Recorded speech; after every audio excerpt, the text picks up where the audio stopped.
You are now tuned in to Millenni-HER. The Millenni-HER. You are now tuned in to Millenni-HER podcast. Rico rhythm on the instrumental. Millenni-HER. You are now tuned in to Millenni-HER podcast. Tuned in to Millenni-HER. Tuned in to Millenni-HER podcast. Welcome back to another episode of the Millenni-HER podcast.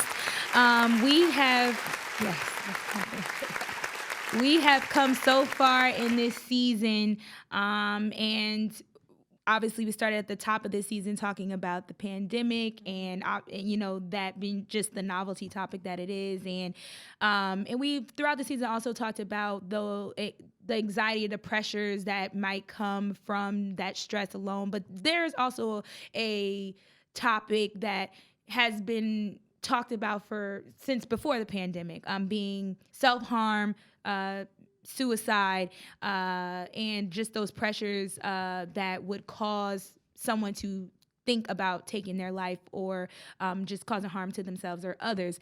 So today's episode is called Wild Thoughts, and we definitely have a guest that will be joining us shortly to kind of give us that knowledge about why someone would contemplate taking their own life, what those symptoms and signs would look like if you know of someone who's been struggling from depression or withdrawal, and also just how to support, how to help, but also who's being affected, right? So it's not just women, it's men as well. They are actually very highly more greater to deal with suicide than women, how it affects kids, and how we can definitely just try to push the envelope to bring more awareness and help those classes of people really value their life and how to just help them through it. So before we get into that, though, we definitely have some housekeeping. Yep. Please make sure you subscribe to our Patreon if you want all them extra gems, the content. You see, our beautiful merch is always on the table for all our episodes. You can get you a shirt on our website, www.millenni-her.com. Hey, how are you? I'm good. I'm so good that the Patreon is doing. We're hoping that the Patreon is doing good too. So and also our Cash App too. If you just want to donate to us and support us in ways like that'll help TMP keep us podcast, going. So. Yes, it's the cash sign and TMP podcast. Yep. So please just support us that way. Also, like Cheryl said, visit our website for the donation tab and also our past episodes and catching up. But let's shift gears to our not hot topic segment. We're not doing hot topics this episode for obviously the reason that we mentioned earlier because of our topic for today. But let's start with some questions that we really feel like get asked when we're talking about suicide or the thoughts of it or depression, Cheryl. Okay. So for you, growing up, have you ever contemplated suicide? I didn't know how transparent I was about to be in this episode until you just asked me. I feel like I've had suicidal thoughts, yes, by just saying, oh, I don't want to be here, or, I felt alone, felt like nobody was listening to me. So I definitely have had those thoughts. I've never gone so far as actually inflicting pain upon myself physically. Or making a plan.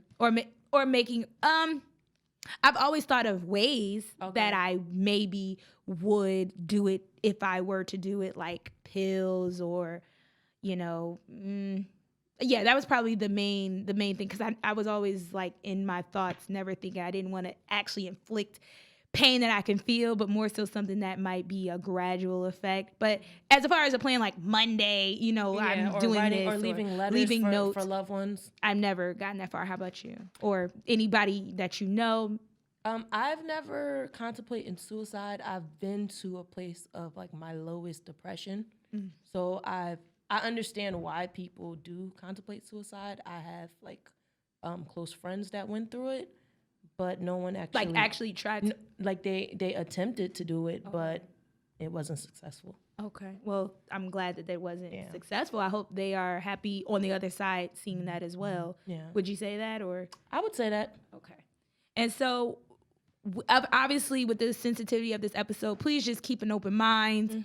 Please, as you comment and share, and as we share and you see this episode, just keep an open mind. Be gentle and be kind to our guests, to us. Zone. It's a no judgment zone, as we always say here. But now, furthering in that thought, right? Why do you think people deem self-harm, suicide as options to really explore? Like, why is taking our life something, that we put above getting help? Like, or even just to explore that option or telling someone? Why do you think? I think it's because it's instant. Like, if you commit suicide, like usually people that are at that lowest point, they're just over it and they want to be done. They're not thinking, okay, because when you go get help, it's a process. You're not going to automatically feel better by going to therapy for one day. It's literally, it takes you taking initiative to actually realize that you need help and that you go find a therapist, and then we don't know how your progress will go. You may feel better in 5 months compared to 3 weeks. So I feel like people just go straight to suicide because it's too much, they can't handle it, and they want to end it like right then and there. Well, I think that I would agree with your point. To me, because obviously I'm not a professional, I wouldn't see it as another reason. Like you said, it's instant. You think about it, but then you can let it go and it's just an action behind it. But we definitely have our guests who can definitely add color to this subject, can really, just give us the education that we need to kind of help you guys realize that it's not the only option, why it's not healthy, how you can be better in mind, body, and soul. So let's welcome Jessica Latin. Hi, Jessica. Hi, Jessica. So please give us all of your credits as to why it's so important to have you here today. Well, thank you guys, first of all, for having me. I was really excited when you guys inboxed me, and I was like, wow, I've never heard of your guys' podcast, but after I kind of read about you guys and you told me about everything that you guys are doing, like, that's so awesome. And I wish you guys nothing but success in this role. But I am a licensed professional counselor. My office is located in Shreveport, Louisiana, but I am also licensed in the state of Georgia and Texas. And I've been in private practice since 2019, but I have worked with children and adolescents since 2013. Okay.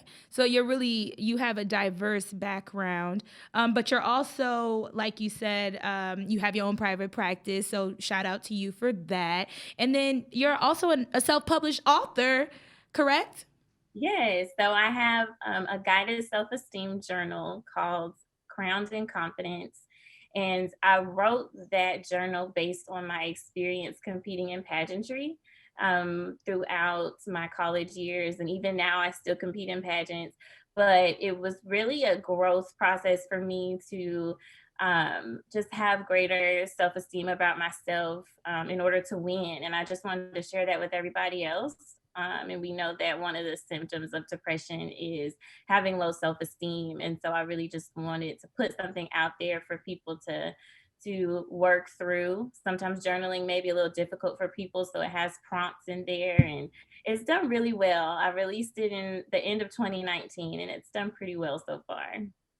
Well, I wish it more success, but let's not be coy and shy about your own platform, the Counselors Complex, that's available on all streaming platforms, iTunes, Spotify, other podcast platforms. But I really wanted to point that out because that to me is where I feel like our listeners will really get the core potatoes of just dealing with mental health. Would you agree? What else would you say you cover on that pod? Yeah, so I started, what inspired me was, I don't know if you guys have heard of Therapy for Black Girls podcast. Yes, I love Dr. Joy. Yeah, I was about to say Dr. Joy. Love that podcast.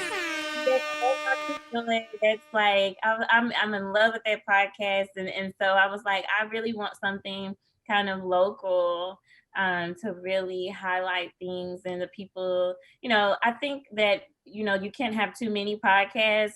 People listen to such a variety of things, and I just want to have my voice heard about topics that I feel are important, particularly as it relates to Black people, and then perinatal mental health. So anything postpartum depression, you'll hear about Mm-hmm. a lot about that in my own personal experience with that. Yeah. You'll hear about that on my podcast. How to take care of yourself during the pandemic was something I did last year. If you are laid off from your job, I mean, I cover a wide variety of Yes. mental health topics, and so that's why I was so excited that you guys were doing it too. Anything mental health, I'm here for it. Well, let's That's get right on on. into it. So I want to transition into the main topic, and we wanted to discuss why do people contemplate suicide. We got some statistics here from the CDC that says suicide rates among those from 10 to 24 increased nearly 60% between 2007 and 2018. CDC also says that 1 in 4 young adults have considered suicide since COVID-19 pandemic began. I wanted to know why is this happening? What are the main factors why people are contemplating suicide? So there's a lot of risk factors that are involved when it comes to suicidality. So a few of them right off the bat is if you already have a mental health diagnosis, a serious mental health diagnosis such as depression, um, anxiety, also bipolar disorder, even some form of psychosis as well. Mm-hmm. And also, some other risk factors include if you have a family member or a friend that has committed suicide and actually have completed suicide, that makes you a higher risk for acting that out yourself. If you have a history of self harm, like cutting or something of that nature, previous psychiatric hospitalizations. So it's And really, it sounds like it's stemming from something that you might already be struggling with, or not pre-existing, but from what you're saying, it's if you were diagnosed with a condition already, you're more prone to. Is that kind of where you're headed? What you're saying in a nutshell? Yeah, definitely. So usually if we already have some of those things already in place, it makes it higher. But don't get me wrong, there have been people that don't have any of those factors that wind up committing suicide out of just impulse. Like you guys had mentioned earlier, sometimes they're going through a rough time and they just want it to end quickly, or they don't want to deal with maybe the consequences of something. And so they may make an impulse decision and in their lives or Okay. attempt to. Now, with that, when we're talking about, like you said, an impulse, right? We wanted to know about what those moments, if you've had clients or patients where you've spoken with them about their attempt, what are their thoughts usually leading up to their attempt? Do they ultimately want to die? Is this like a call to attention for wanting help? Yeah, so I've worked with a variety of, from little bitty children to adults, and all of them pretty much kind of have a similar theme of they don't necessarily want to die. They just want whatever they're going through to stop, or maybe they don't want the consequences to be as severe. A lot of times, especially working with teens, it is a cry for help. Nobody's really listening to them and what they have to say, or they may just be going through a rough time with school or with family. Some of them might be abused. And so they feel like the only way out is for them to kill themselves. And they feel like they don't have anybody to turn to. And that brings me to the point of, okay, nobody to turn to, you're feeling like you have no way out. it's giving depressive signs. It's giving signs of depression.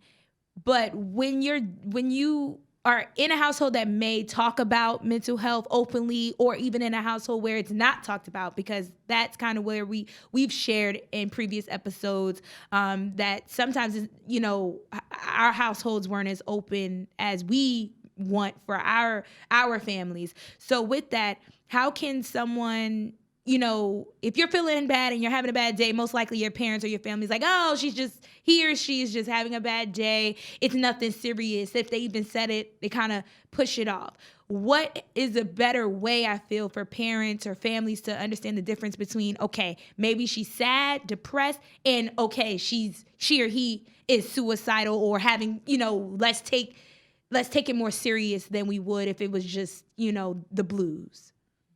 Yeah, so I hear that so often from parents.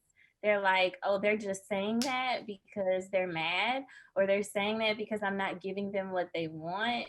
And so the parent will diminish that child's statements because they feel like the child is being manipulative. And I just try to tell people, you need to take whatever they say seriously, because at the end of the day, we don't know what's going on in somebody's mind. Right. And we can't just assume that our child is being manipulative or just saying things out of anger.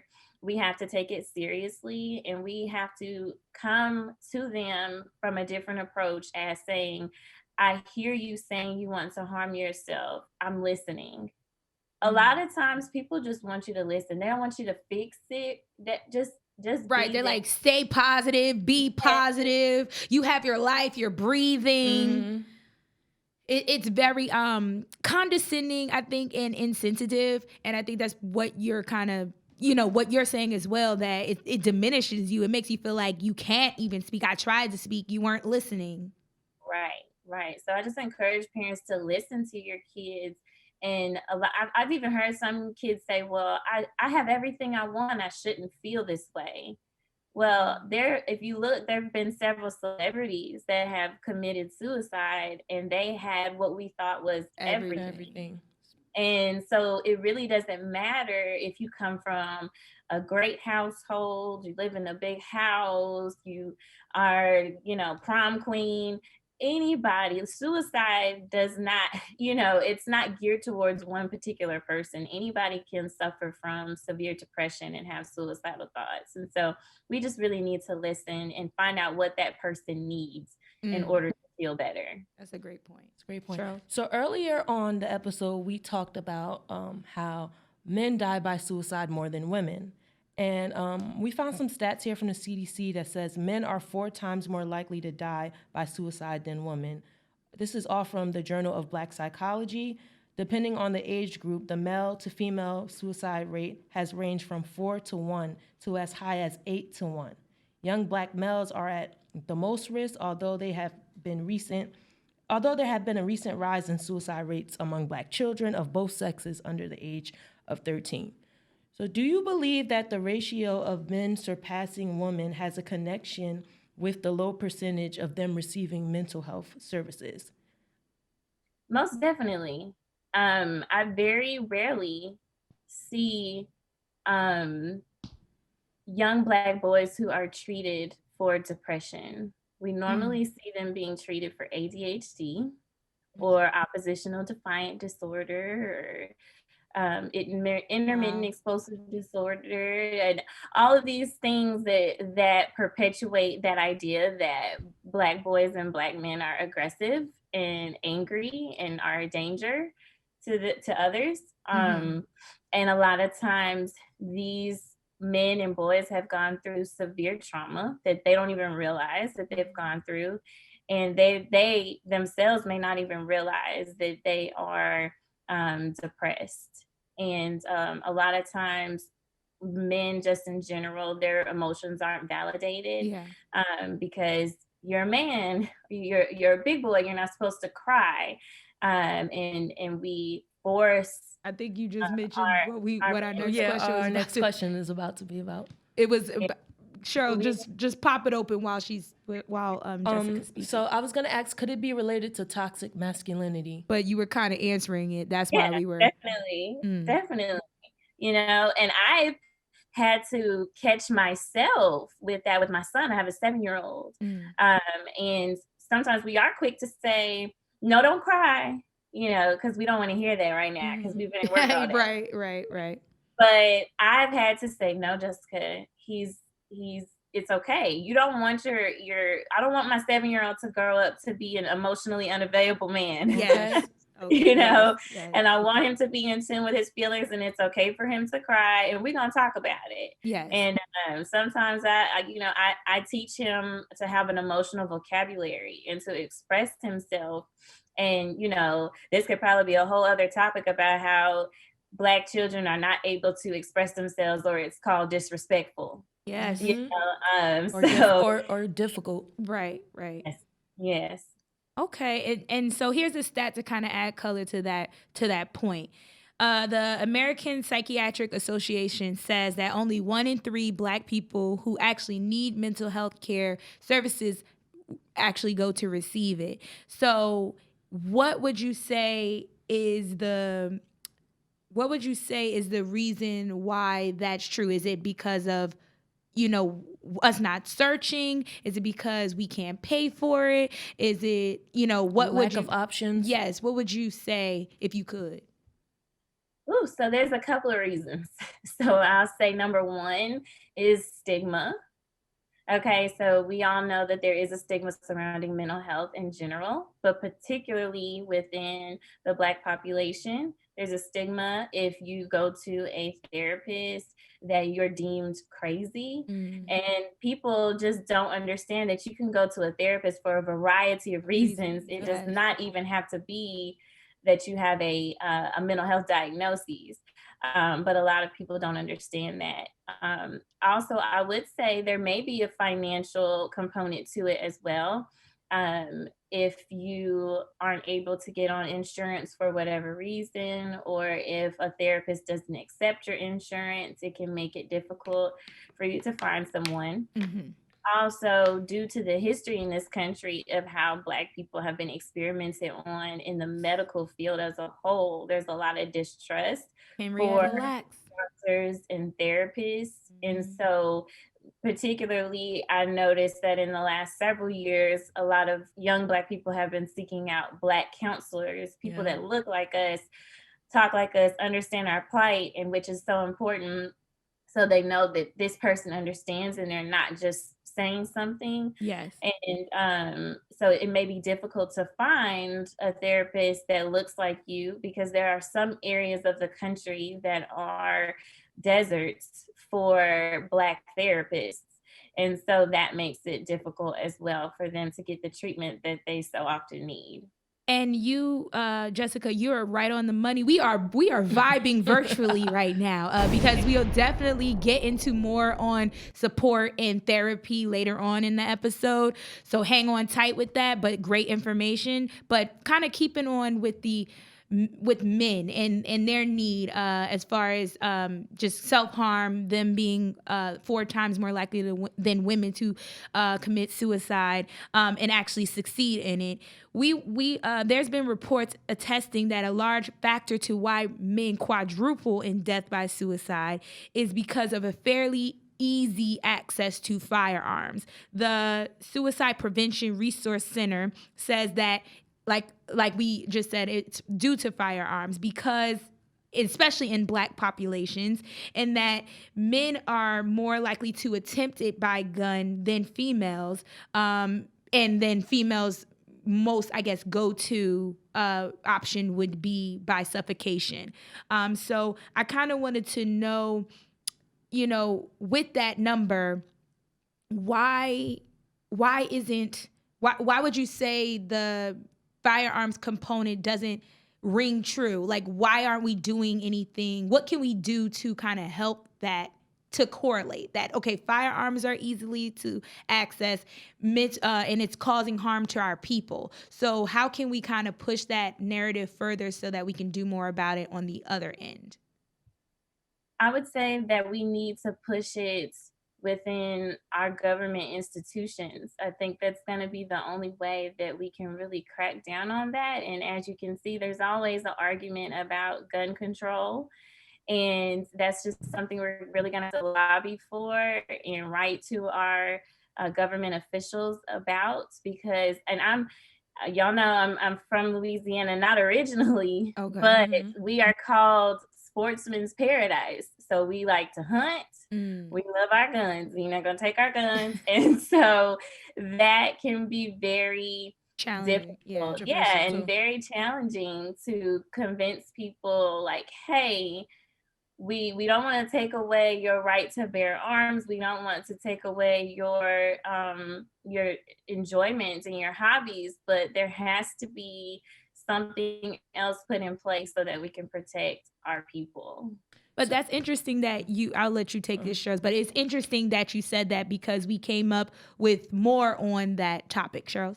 So according to the gunassessment.com, in 2013, among 33,636 deaths are due to injury by firearms. 21,175 were suicides. So when it comes to purchasing guns, we wanted to know, why may the U.S. mental health assessments be missing or overlooked when it comes to obtaining a firearm? So what are the factors that are missing within these assessments or applications?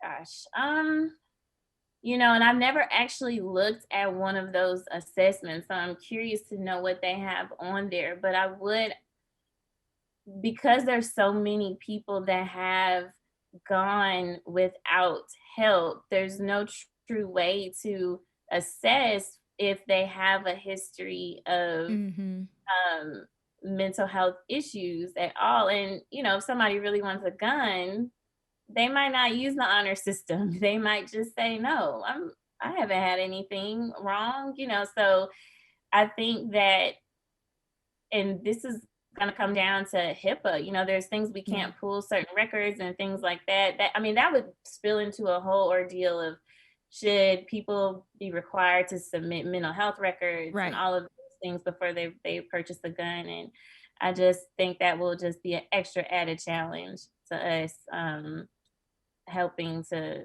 prevent death by or suicide by firearms. And to add color to your point, though, you again hit the nail on the head, because in our research for this, the same from gunassessment.com, that was what it was. So, like, to your point about what's in these health assessments, right? It's very vague, as a matter of fact. The main points are to figure out if you have been found by court mentally incapacitated or having mental defect in the court of law. So if that's, because obviously, like you said, like HIPAA is not as accessible, but if it's written in court, that's put on paper, it's fileable, you have a track record. The other thing too, back related to the court, is that if you've been convicted of a crime before, in a felony, and that's when that is recorded, again, on paper, court records. So it's really heavily weighed on the court and the justice system, rather than what we are talking about, the mental health side of it all, the health insurance or just health in that realm. And it's kind of backwards, because what we're saying is, if the two don't have a streamlined, if it's not streamlined, then you can't really piggyback off the other. So that's why it's almost like, it's just here. Let's just give you a mental health assessment so we can say we've done our job. But then you're not actually really doing. You're not reporting it fully, like you said. There's no true disclosure. There's no records of it other than the two main points I just said, whether you've been convicted or if a court has found you to be mentally ill. And so I thought, and I wanted to add this to a point to see what you thought about it, that maybe it might be worth an independent health assessment being required in addition to what's already mandatorily given in the states that they are.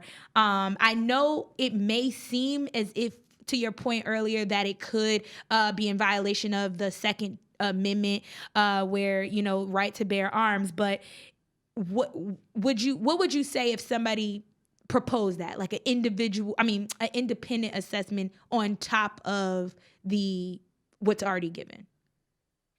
I personally wouldn't have a problem with it, but you know, I may not have a problem with it, but I'm sure somebody will. And there may be other factors that I'm not considering. So I'm definitely Gotcha. open to hearing the other side of it as to why that should not be required. But like, if you could pick one question that you would think that is really important to ask before, you know, when you're considering mental health and purchasing a firearm, what would that be?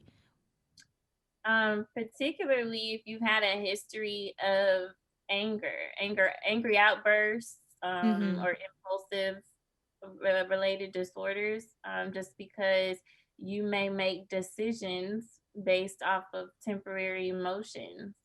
And that is just, I mean, that's just a reality. And as you can see, um, you know, the number of people that have died by firearm, it's usually because of an impulse decision that was made.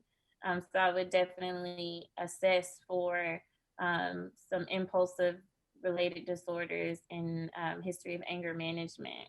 That's I think that's really good. Yeah. I mean, more than half of that number, the 33,000 that we mentioned, that was by suicide, by firearm. So, but Charles, we can move on. Okay, so let's move on to Black teens and teens in general. Black teens are 70% more likely to attempt suicide. And we all know teens, they love social media, they love media. I wanted to know, what percentage would you account the high percentage of the evolution of media and its portrayal of suicide? For example, like 13 Reasons Why on Netflix. Do you believe that these shows contribute to, I wouldn't say encouraging, like kind of like making teens more likely to, Or glorifying? Yeah, or glorifying suicide. So making teens want to, you know, explore it more. Maybe they were thinking of it, but they watched 13 Reasons Why.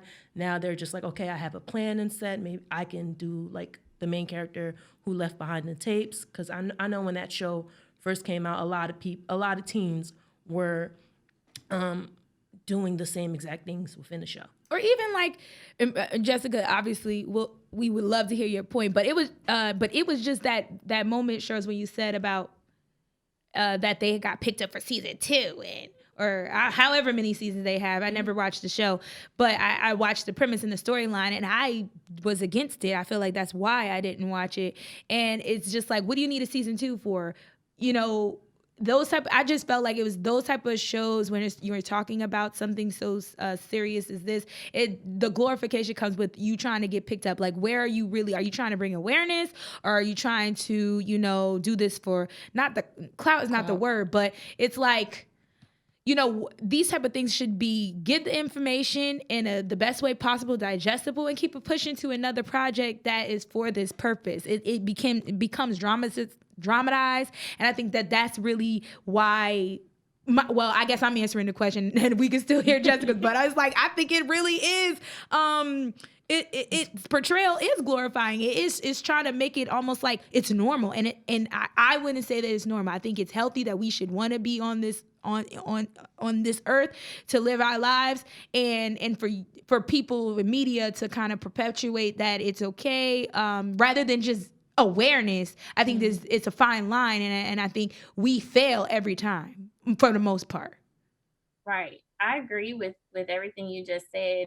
With everything that we do, and even with ourselves, on your guys' show, on mine, everything that we do needs to be with intention. We need to look at the intentions and be specific and make sure that we are taking care of the viewers, right? And so with a show like that, or any show that talks about suicide, we want to make sure that we are putting up disclaimers and including the suicide prevention lifeline number and all of those things. Even at schools, you know, when they give talks about that, they make sure there are services in place for students who need to talk afterwards, that they can come talk. And so we just have to really know that even in media, we do have a sense of responsibility. On the other hand, though, as parents of children and teenagers, we have to be responsible as well because the media may not always get it right.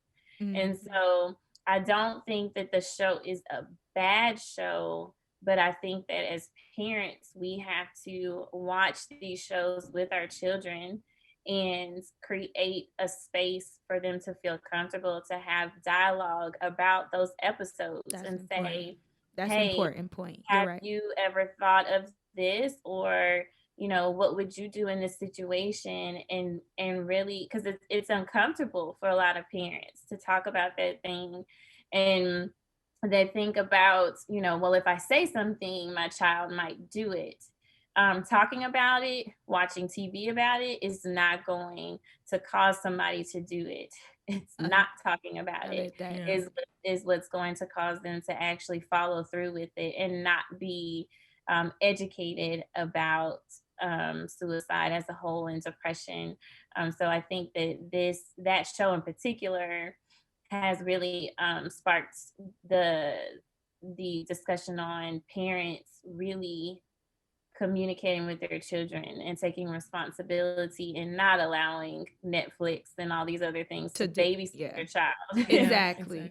So, with that same point about trying to talk with your child, communicate, and making that streamlining that conversation, would we want to ask you a few questions about getting into the support of it all. So, if any, when's the recommended age for a child to seek therapy? Is it easy to figure that out based on, like, okay, if they suffer from a horrific or traumatic experience, or should it be like every child a milestone? Because for me, I asked that because I was having a conversation and I felt like it was important for my child, because my children, I have twins, they're 4. And so for me, I'm like, okay, I feel like it might be best to put them in maybe some type of child interactive therapy or support classes at every different milestone. Like, for example, if they, are going to first grade or going to 5th grade. That's how the education system here works in Jersey. 5th grade, you go to a new school till maybe 8th grade, or it might be junior high till high school, like kind of taking it from those milestones as well so that they can attack whatever or debunk or go through whatever that they've kind of learned. Because even in preschoolers, like, my children will come to me about something, they gone through in school, whether I think it's big or not. I think if they continue to kind of like building blocks, that they may be set up better. So that's why I asked, is there any recommended age, or is it based off of, going through experiences individually? I wouldn't say that there's a particular age that I would recommend your child go to therapy. I would say it kind of is on a case to case basis. So, yeah, if your child has gone through something traumatic, even if you don't feel like it's traumatic yourself, but maybe they are having difficulty sleeping, lost appetite, they're kind of withdrawing or just not their usual self, then I would recommend that. And that would be at any age that you notice that there's the difference and change in their behavior that is disrupting their ability to focus in school or to follow rules at home or any of those things. I also recommend that really young children need to attend therapy. It really probably needs to be more so parent focused counseling services. You're right on it. That was going to be the next question about how, like, incorporating parents potentially with the child. So continue. We were going to ask you about that. Is family therapy a supplemental service to go hand in hand with that counseling? So you can just add that perspective in as well. Yeah, definitely. Because a lot of kids may not be very like mature enough to just go to individual therapy by themselves. And 9 times out of 10, since I've been working with kids since 2013, a lot of the issues that the children have are related to lack of parenting skills.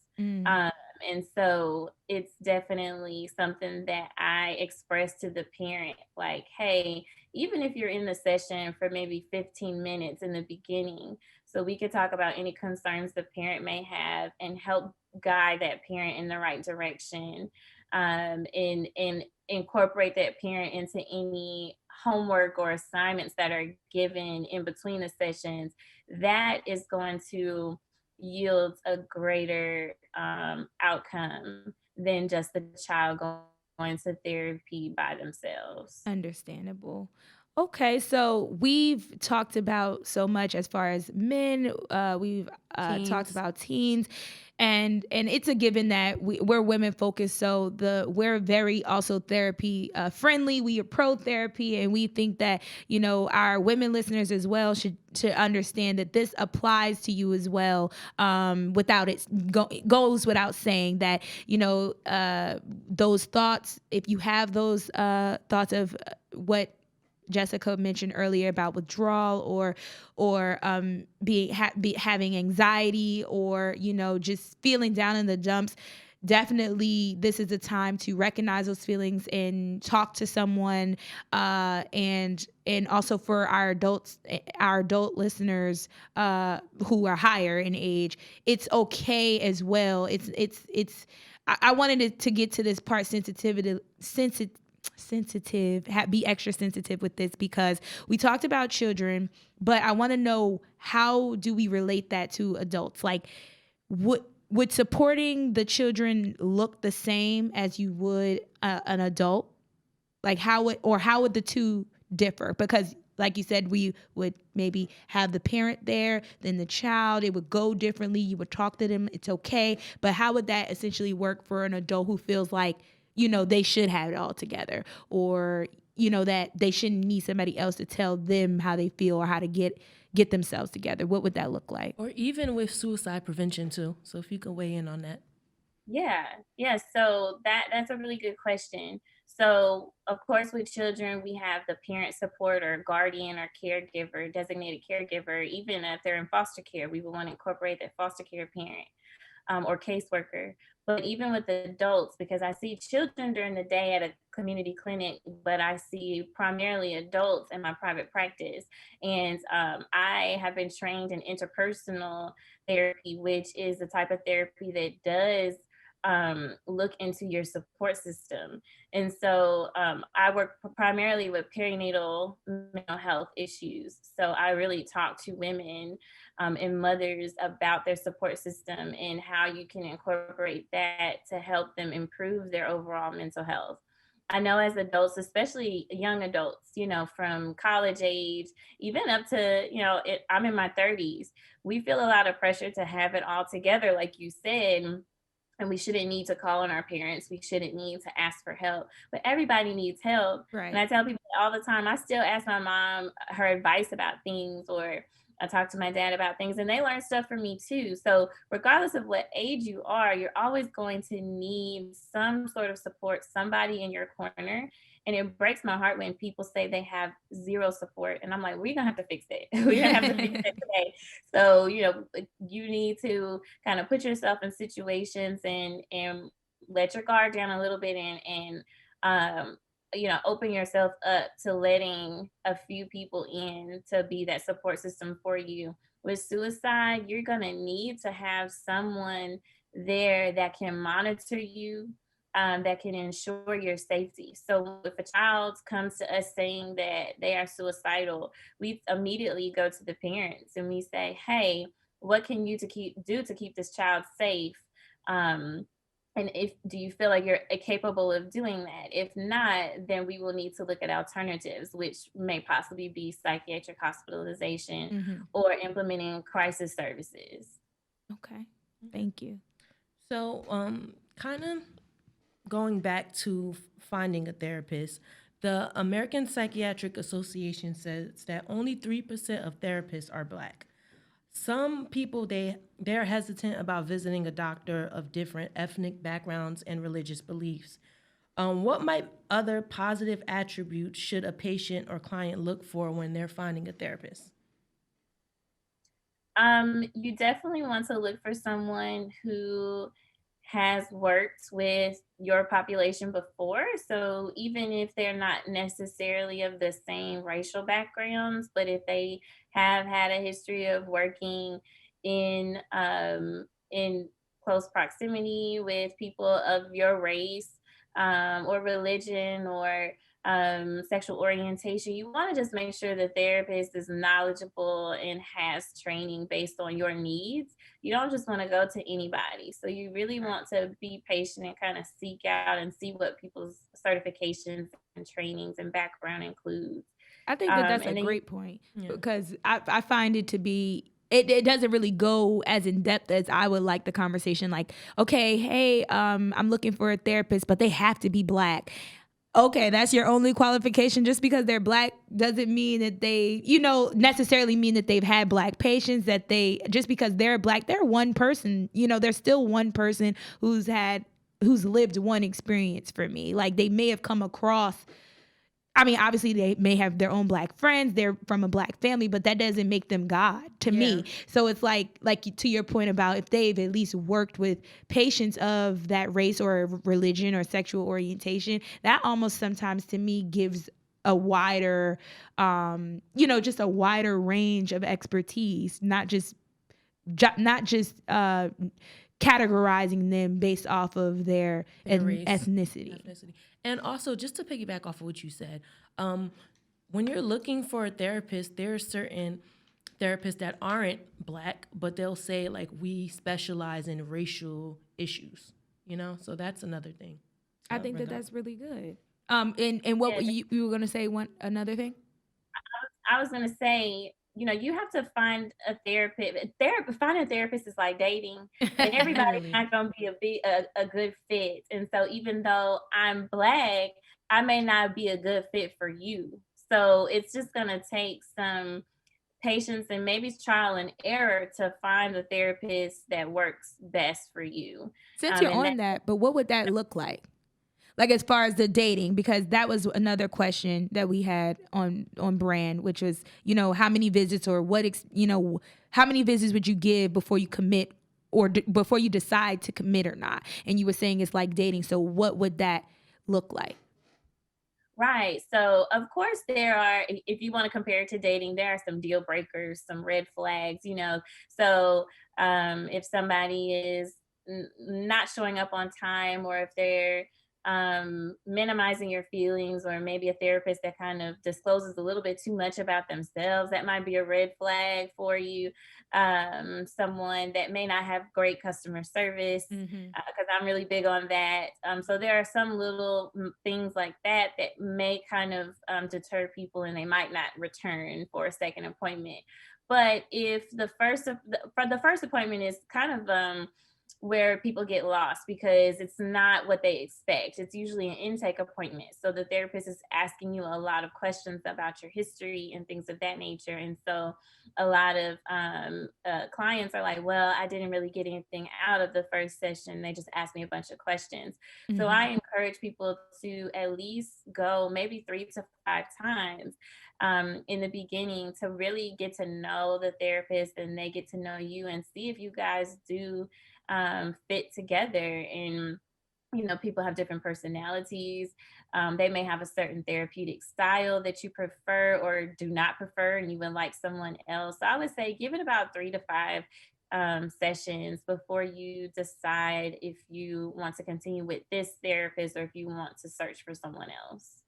So our generation is very pro therapy, and I wanted to know, because what do you think is a good indication that you should conclude therapy or treatment? Because I believe that therapy isn't a forever thing. Certain people, they're in therapy for a certain reason. So I wanted to know, when do you think is the best time to conclude it? Is it because of outgrowing, like if you outgrow the doctor or the therapist, or you're getting a bit too comfortable? Like, what are good indicators that you should probably, either conclude it and work on your own, or maybe seek someone else because you're on to a new phase in your journey? What would that look like? Right. So that varies from person to person, but that process should be discussed from day one. From day one, I tell people, therapy is not something that is permanent, and it really varies from client to client. I have some people that come to me for a few sessions and they felt like they have developed some more coping skills, and they say, oh, well, I'm not as anxious anymore, or I made that decision that I was so worried about and it worked out okay. And thank you. I don't need services anymore. And then I have some people that have seen me for several years that are dealing with severe depression, and they Mhm. kind of have a roller coaster of throughout their recovery. Yeah. Recovery is not linear. And so we have to understand that one good thing is, if you are using coping skills and you realize that your symptoms have lessened, and you're able to function a lot better in your daily activities, that would be a sign. But it really varies, and sometimes people may end therapy and they might come back, because something else happens, because that's life, right? Things pop up Yeah. randomly. And so I don't like for people to think that therapy is going to be forever, but then you also don't have to think, if I come back for something else, then that means I wasn't fixed, Fixed. or I wasn't really helped. It's such a broad spectrum when it comes to discharging, and it really just varies from person to person and their situation. I think that you just I'm triggered by your last point because I think I'm going through that process now. Same here. My therapist said she's going on maternity leave, and though I told her I wanted to continue session because I want to, she's like, okay, if anything, I'm gonna have to refer you to someone else to see if you vibe with them. But it's like a whole It's like slew separation of anxiety. emotions happening with me because I'm like, okay, should I just conclude with her and then take it on my own? And then, but I had that point of like, okay, but what if I need to come back?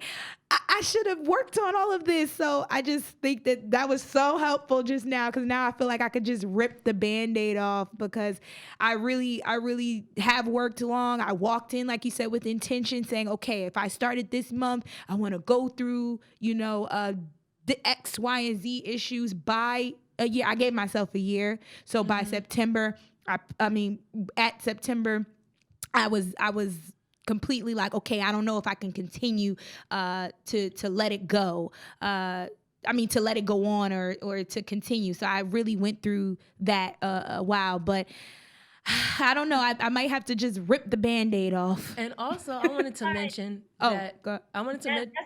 Oh, Sorry, go ahead. Okay. Now I wanted to mention there's also like this anxiety of looking for, like, starting the process all over again. Now I got to go out and look for a new therapist. Some of these therapists aren't even accepting new clients. So then you get lazy on it and you're like, you know what? Maybe I'm good off of therapy. So it's kind of like you have to know yourself and know that you want to seek help, like you need help, so that you won't give up on looking for therapists. What would you say, Jessica? I think you were trying to say something. yeah. What she said was perfect. I hear that a lot of Mm-hmm. times. People are like, oh, I just don't want to start over. And I get the frustration that comes behind having to retell your story, especially if you've gone through something traumatic. You don't want to keep retelling your Mm-hmm. story to the same person. So it is more helpful for them to stick with the same therapist if they click together.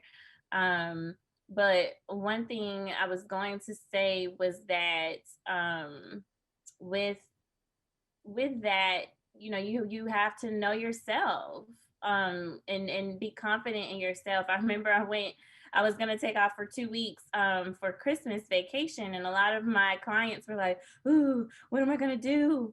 And I was just like, y'all be okay. Yeah. I've taught you well. You already That's the whole point of a treatment plan. We set goals. Are you meeting these goals? Yeah. So set small goals for yourself. And if you've accomplished all of these goals, then pat yourself on the back. Right. And I think that and that's another where it comes into accountability.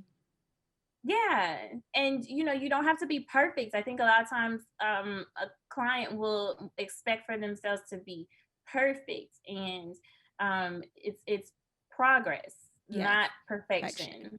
So for our final question for this amazing conversation that we have, before Jessica has to go back to, just being booked, busy, and blessed, and also helping her community, which we thought was the biggest question to leave for the end.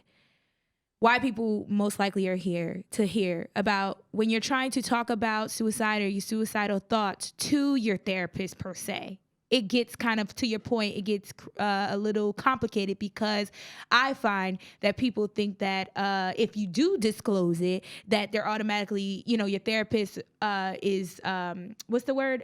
They are by their profession have to report things like mandated reporters, etc. So we want to know if there is a best way to disclose this without fearing, those explosive repercussions, being committed, psych holds, paperwork that could potentially later on, be detrimental to, custody battles or things of that nature. So can you kind of just finally wrap us up and give us that knowledge on what you think for this question?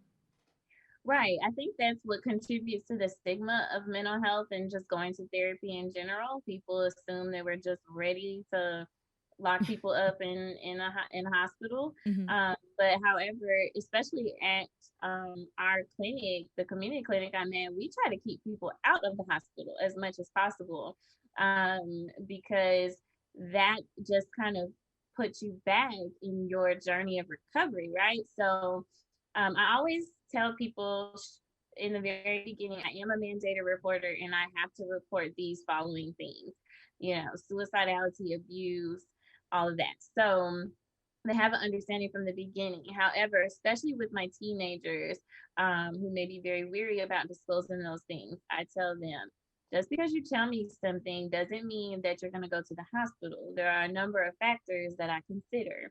Do you have the plan, or do you have the intent to actually follow through with it? Can your parent or caregiver keep you safe? Could we put crisis services in place instead and just have someone talk to you daily for the next week or so until you're stabilized? So there's a number of things that we can do to prevent somebody from going into the hospital. But I used to work at a psychiatric hospital. I don't want people to have the fear of going into a hospital if that's something that you truly need. And I'd rather you go there instead of continuing to suffer and wind up actually taking your life. Well, we thank you so much for joining in this conversation. Thank you so much. It was very fruitful, and very I think informative. And I think that our listeners really are able to take away a lot of information today. Where can we follow you on your platforms, and also ways to support in case there's a listener who would like to reach out for virtual service or just insight in general, and these tips that you give on a daily? How can we reach you? Yeah, so you can follow me on Facebook and Instagram, JL Counseling LLC. Those are the handles. And then also my website is www.jlcounselingllc.com. I am licensed in 3 states, that's Texas, Georgia, and Louisiana. So if you live in one of those states and you're interested in services, you could go on that website, jlcounselingllc.com, or you can call 318-759-7865, and we can look about getting you scheduled. Well, thank you so much, Jessica. We definitely will keep you. We'll definitely keep you in our hearts and our spirits, and would like to support you in any future endeavors, programs, workshops, etc. that you may have. Please keep in contact with us, and we will follow up with you soon. So thank you, and enjoy the rest of your day. Thank you, guys. Bye. Bye. Wow, Cheryl. What do you Great. think? That was a great episode. Good job, Ari. Thank you. I think that Jessica, she was really the star of it. And for our listeners, we just really, for this topic, if we wanted you to get those gems that we think could, like Jessica said, it could go on and on, depending on the topics that you, really ring true to you. If you have any comments or questions or further questions that you would like us to ask Jessica so that we can give you that follow-up, please reach out to us on our Instagram or also our website, www.millenni-HER.com. But right now, let's just keep on with that trend, talk about our Black Business of the Week, which we have that is related to today's topic. So Marv, we have a Not Okay app. Can we pull that up? The Not Okay app, I actually plugged this from the Red Table Talk, which is we love the Red Table Talk, great platform. And there were two Black teens, a brother and sister duo. Can we pull up Hannah and Charlie? They are the two that have created the free and digital panic button platform, because to basically have pre-selected contacts in this app so that if you are going through a struggle, you can hit at the tap of a button and alert those pre-selected contacts of whether you're going through a crisis. And if there was ever a button to choose, you may not necessarily you'll hit the button, then you call 911, or the same way it works for the support system. Can we pull up Hannah specifically? She was actually on Red Table Talk, and this was a real life occurrence for her. She tried to commit suicide. She was diagnosed, kind of like what Jessica mentioned earlier, with a condition that was physically diminishing her body. She was frustrated. She missed a lot of school days, just withdrawal, and ultimately her attempt was unsuccessful. But she is rising from the ashes like a phoenix. She's created this app to basically stop other people who may have that impulse and show them that they are on the other side. So that is our Black Business of the Week. And then we also have, just for a mention, yeah, you know my girl, Taraji P. Henson. If we don't already know, she's an actress. She has the Boris Lawrence Henson Foundation, named after her dad who passed away. He suffered from mental health, and she has this nonprofit where she really specializes in mental health overall, but it's specifically for men. So this is why it was so important to bring this up as well, so that our men, free health services, they do workshops. They definitely was very vocal during Mental Health Awareness Month. And so definitely seek out that foundation for any local initiatives or endeavors that they may be doing. And her Facebook Live show too. Oh yes. Well, I forget the title right now. But yeah, she has a Facebook Live show, and obviously if you type her in, it'll be right there. It'll come up. It'll come up. But so we're concluding this episode. Is there any final words you would like to say as far as, just some closure for our listeners? Some takeaways that I took away from this. The therapist part, where she was talking about, therapy isn't a forever thing. It's okay if you worked with one therapist and you guys grow apart, you don't have to feel guilty. Like, there's plenty of other therapists. And even though the percentage was low for Black therapists, it doesn't have to specifically be a Black therapist, but it could be a therapist of color or a therapist who's certified in working with racial disparities and racial issues. And I would conclude with saying that the main question that we asked from the beginning, why suicide? Why is this the ultimate question for you that you may ask? So if you have contemplated that question, it's okay. That part is not the problem. The problem is when we continue to dwell and just sulk in that question and not really seeking out the support that is hopefully there for you. So I think we need to just normalize trying to exert every option before revisiting that ultimate sacrifice of yourself. So we hope that you continue to support future episodes of the Millenni-HER podcast. Make sure that you be gentle, be kind to your mind. Be kind to your mind. See, we're wearing pink. Just for mental health awareness. So definitely continue on in our episode. Share it with a friend, and we'll see you next time. Cheers, Cheryl, with our water. With our water, because it's really hot. One of those topics. All right. See y'all next time. You are now tuned in to Millenni-HER. The Millenni-HER. You are now tuned in to Millenni-HER podcast. With Rika Rhythm on the instrumental. Millenni-HER. You are now tuned in to Millenni-HER podcast. Tuned in to Millenni-HER. Tuned in to Millenni-HER podcast.